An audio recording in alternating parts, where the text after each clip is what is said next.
So back to this whole branding you thing. I also, as I said, I love engineering. And I do expert witnessing. Well, expert witnessing in my areas of ergonomics and biomechanics. And I've been doing this for like 15 or 20 years where I look at a problem or a case, a person falls down, no one was there. So all I have is a picture of where they fell. May even have, if it's a fatality, I may have a body that's there. I have area from where they fell. So I actually go up and do, in some sense, forensic biomechanics, where I'm looking at what happened, where did they start, where did they end up. And so I have to apply the laws of physics, biomechanics, in order to determine what happened in the process. And I always tell my husband, when it's suing season, I get so many calls from after Christmas when people are broke, okay? I call that suing season, okay? So everybody's suing everybody. They're trying to slip and fall in Walmart so they can sue. So I get a lot of calls from attorneys to serve as an expert witness, particularly in suing season. I get so many, I can't even take them now. Well, I was in St. Petersburg, Florida, testifying in court and explaining how this fall took place, and explained that because of the location of the center of gravity of the body and the manner in which the person ended up, that it was very easy to talk about which portion of her body fell in which direction, how, and why what they were proposing was not possible from a physics standpoint. It just wasn't, it couldn't have happened that way. So afterwards, well, we won the case, and about a week later, I got a call from another attorney, and he said the judge in that case had recommended me to him. He said, this woman can tell you how a fall happened even though you didn't see it. And then so I started getting a few more calls. And again, here I'm standing here talking to you about understanding your value. My husband always says, honey, you don't understand how valuable you are. Sometimes you want to go out and you want to help the children and the women, okay, and we could do so much more with this brain. Well, but this is part of who I am, okay? I want to help children and the women. In any case, so I started thinking about that, and I started looking for products that do what I do in my head, because I draw it out. I actually do my old free body diagrams. Okay, resolve the forces, give my Cartesian coordinates and so forth. So I calculate the forces, the moments. Then I look at the different segments of the body.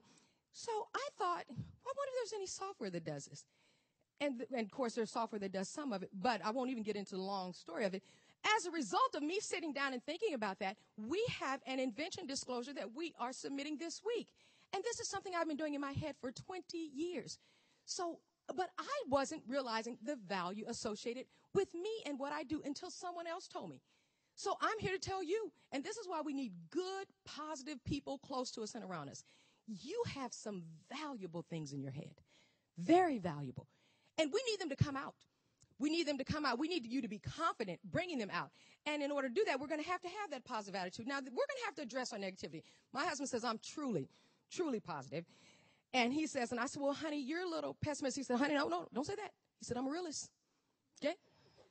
Not a pessimist. I'm a realist. I said, well, darling, your realism is a bit colored, okay, with pessimism. And he said, well, let's talk about that. So we had a good conversation about it.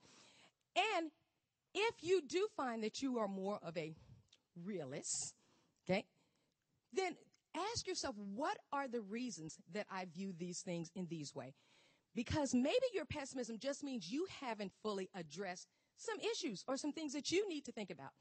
And a lot of times we're negative for reasons that go back 20 or 30 years. Has nothing to do with where we are today. But the reason it's important to address that, ladies, is because it can hold us back. It can hold us back. And it doesn't mean that there's anything wrong with you. My daughter says I want everybody to have therapy. Well, not everybody, but most people, okay?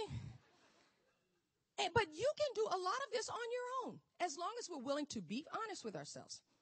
And remember, you're fabulous. Even though you have things you need to work on, things you need to change, you want to get better every day, you're still fabulous. And so that should give us the freedom to address our weaknesses, issues, challenges. We all have them. We all have them. And it shouldn't keep us back. So it's not personal. And this is another thing. Lord have mercy. We as women, we are so fabulous. But sometimes people hurt our feelings and, well, oh, Lord, they don't like me. And, Lord, and I know they don't like black people. And why they acting like that with me? One of my mentors told me, some folks are just nasty. They don't like their house. They kick their own dog. They don't like their wife. So why would you own their issues? No. Don't own their issues. There are a lot of people that are unhappy. You're not one of them. So don't let their issues become your issues. And so often we as women, and I've learned this, sometimes it may be something we did. So it may be what you did, but it's not you that is the issue. Address the issue. Don't make it about you. And we really have to let go of that. There was a study that was done on female and male engineering. I believe it was engineering students at MIT, or maybe they did on the whole student body. And they took a cross-section of students with comparable GPAs, less than stellar GPAs. And this, according to this study, many of the women were dropping out because they felt if they didn't have the stellar grades, and obviously if they were at MIT, they were probably outstanding students. They felt like if they didn't perform at a certain level, they weren't good enough to be at MIT, and they were dropping out. Well, the men were staying and graduating and going on to great careers. But the women, instead of saying that maybe this is just a part of this environment, they were quitting and giving up on themselves. So, ladies, we can't do that. It may be more difficult than you thought. It may be the hardest thing you've ever done. But if it's a part of your dream and your vision and the passion you have, you've got to find a way to hold on to that. And then take care of yourself. I was so pleased that you guys had Anna here this morning. It's so important for us to take care of ourselves. And sometimes we think this is selfish, but I have a saying, the world looks so much better through rested eyes. Now, if you get up and you've been going for 4 days on your usual 5 hours of sleep, 4 cups of coffee, okay, throwing back a bag of chips instead of eating a good lunch, you run around doing all these things, you will not have the wherewithal to use all of your gifts as you should. And so, therefore, it makes it more difficult for you to be competitive and to realize your vision. So it's so important to take care of ourselves. Now, I'm not talking about, you don't have to spend a whole lot of money. Now, I love massages. But when I was a graduate student and undergrad, taking care of myself was 40 cents worth of bubble bath, okay, and a candle. We have to take care of ourselves. We have to rest. We need to eat right. And guess what? We can't be everything for everybody. I can be a whole lot for a whole lot of people, but I can't be everything for everybody and not at every minute, because you have to be there for you. Otherwise, you won't be there for anybody. And it's so important that we get comfortable with that. I love you, baby. And that's what I tell my daughter. Honey, I love you. All 3 of them. I will cook you some fried catfish. Don't tell Anna. Okay, I'm going to fry some catfish up. We're going to have some baked potatoes. But it will not be this weekend. I've been on the road for 4 weeks. I'm going to put my feet up, get me a massage, and have something brought to me. Now, I love you. Okay? And they're fine with that, because when they see me, if they come over that weekend, I'd have threw that catfish in the skillet. How y'all doing? Okay. No. Let's make everybody's life good. Let's be honest. Let's be real. It's okay to have some frailties. It's okay to be tired. It's okay not to want to cook catfish for your family. They will be fine. And then understanding our needs. I think it's very important that we do take time. And that's why I said I love getting older. I don't know all these people who want to keep being 20 years old. But I understand so much more about myself today than I did even 10 years ago. And I'm so much more comfortable doing and saying and being myself than I was. And I pray that, especially the young ladies here, that you'll do that, get there sooner. Because, honey, there's no reason for us to spend so many years frustrated and worried and competing with each other. And I got to be better than her. I mean, be the best you. Your competition is you. If you get up in the morning and you're being the best you, you're winning. You are winning. Now, that's something we have to really focus on, because we live in a highly competitive society. And Zena and I were talking at the table about how women really tend to compete with each other.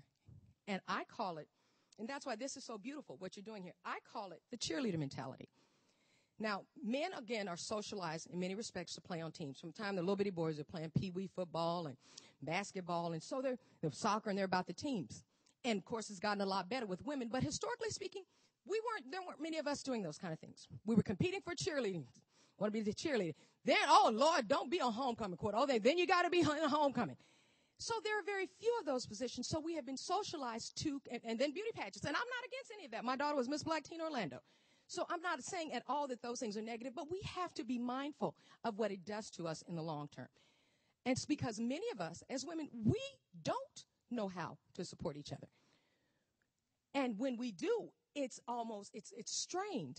And that's not the way it should be, ladies. That's not at all the way it should be. And one of my favorite books is by Gail Evans called She Wins, You Win. And that's true. That's something we all need to understand. When you win, I win. My life is better when Zena's accomplishing her goals. Okay, when Audrey's successful. I'm going to celebrate. I'm going to bring you a Starbucks double light latte. Okay? We're going to celebrate. So it's very important that we understand that, and then we understand our needs and our need to be nurtured and to be a good friend to each other. Now, I just have to say this. Ladies, we can't quit. Now, so many of us, a lot of times we think, oh, well, I'm here. I've done all I need to do. My mother retired. As I said, she turned 68 beautiful years old yesterday.